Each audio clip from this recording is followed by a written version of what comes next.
Hello, this is Ron Paul with your weekly update for November 5th. Hurricane Sandy was one of the worst natural disasters the East Coast has ever seen. Cleanup and recovery will take months, if not years, and estimates run into tens of billions of dollars.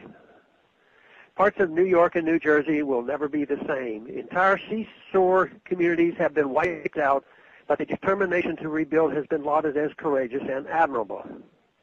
Yet, as with all natural disasters, Sandy raises uncomfortable questions about the extent to which taxpayers should fund the cleanup and the extent to which government programs create moral hazards.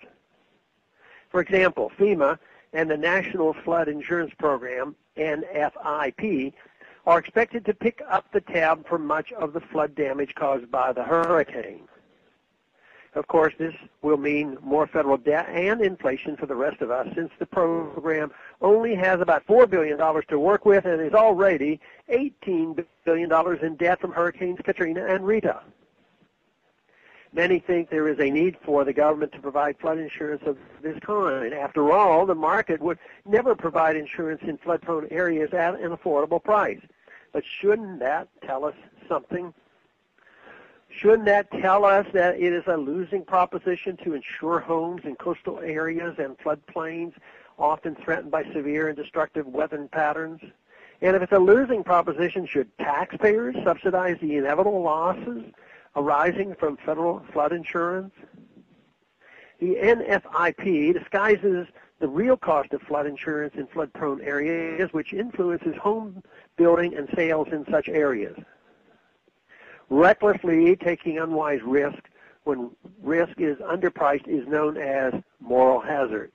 When politicians decide that private insurance premiums are too high, as with houses built in flood plains, the solution is to underprice the risk through federal subsidies. The obvious and expected outcome is more danger to life and limb when disaster strikes. Even NFIP has been forced to raise rates significantly in coastal areas and is now dropping second homes from coverage altogether. Many assume it is compassionate to entrust government central planners with disaster recovery. However, the greatest compassion brings results, not just good intentions. And we've seen how bureaucratic organizations like FEMA mismanaged recovery and relief in the wake of Hurricanes Katrina and Ike.